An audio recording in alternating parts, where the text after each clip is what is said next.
Magandang buhay sa lahat mga kagring. Ngayon po ipapakita ko sa inyo paano ako magpunla. No? May kanya-kanyang style ng pagpupunla. Ako, yung meron akong in-incubate, ginaya ko yung mga expert. Tayo po naman ay disclaimer.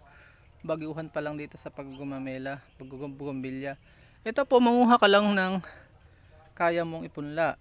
Tapos manguha ka, after 3 days na ma-expose yung mother plant mo sa direct sunlight. Pag naulanan, hindi po pwede. So, para sigurado, tinago ko sa loob ng kubo.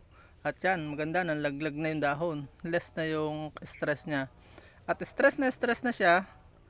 Kaya ngayon, nabasa ng ulan ito, hihigop siya ng tubig. So, sanay na siya sa stress. Kaya, medyo tolerant na siya. Tanggalin mo yung dahon.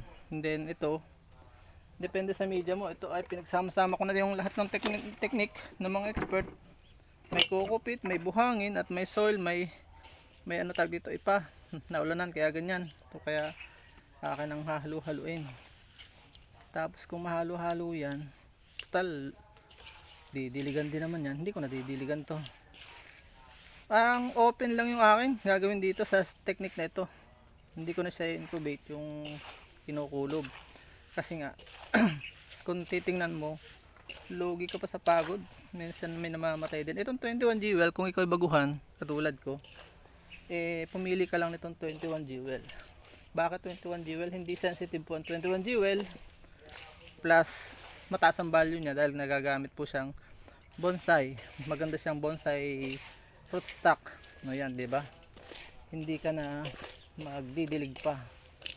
Yan po ay kokopit. Yan oh.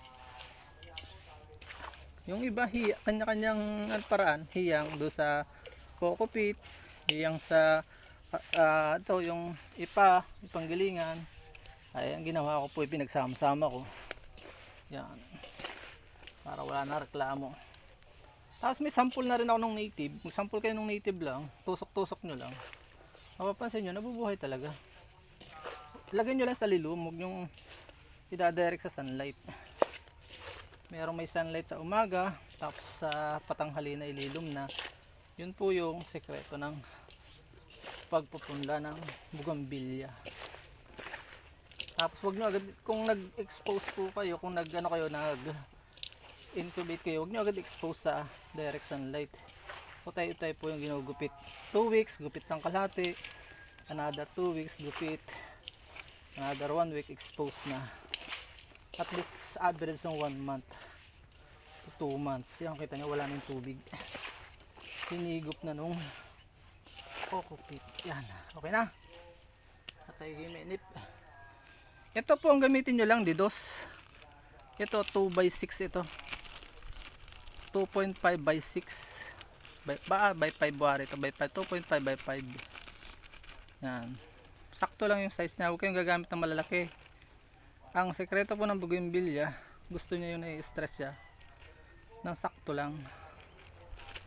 Napupwersa siyang mag-produce dito ng ugat. Yan.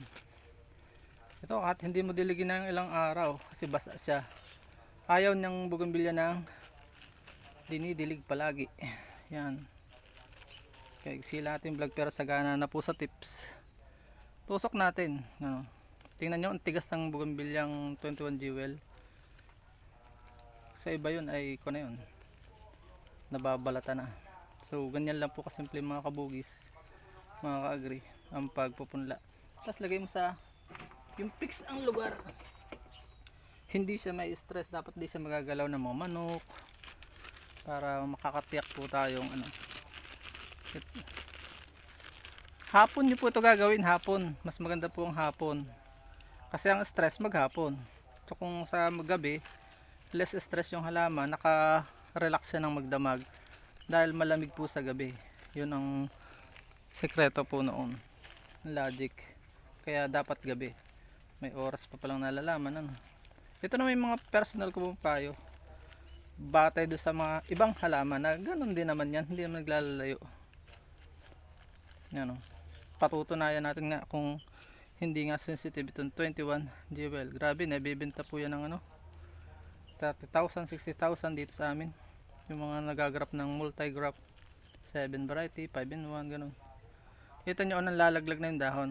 So sunod dyan, Kaya maganda pag tanggalin nyo rin yung bulaklak.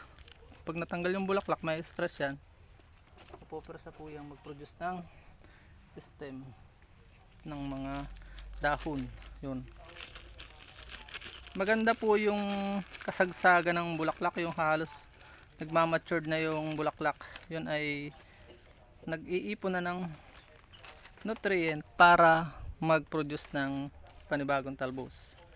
Kaya pag tinanggal mo yung kanyang bulaklak sa dulo, ang diretso nun, magpo-produce po siya ng panibagong dahon at stem. So excited na ako na makita ito. At ako'y magbebenta. Bumili po ako mga kagre ng kulong-kulong at ako'y maglalako ng susubukan ko. Sabayan mo yung trend at kikita ka. Hindi ka nalilibang ka na. Natutuwa kasi ako sa pag-graph. Nakabuhay ako ng isa ay hindi naman akin.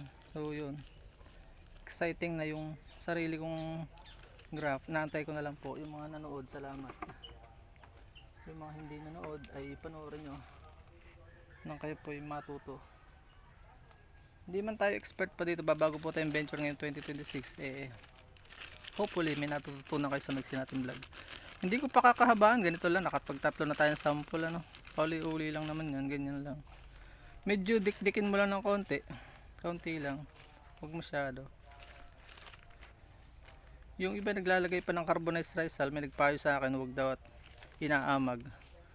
Same with nangangain naman ng nabubulok itong vermicast. Kaya mas maganda ito na lang, coco peat, buhangin po natin, river sand, hindi po buhangin dagat ha, river sand, ilog, yung mga binibiling truck. Yun po, yung pino, super fine, may pino po yung buhangin. Yun lang, nawa po kayo natutunan sa Mixin natin video.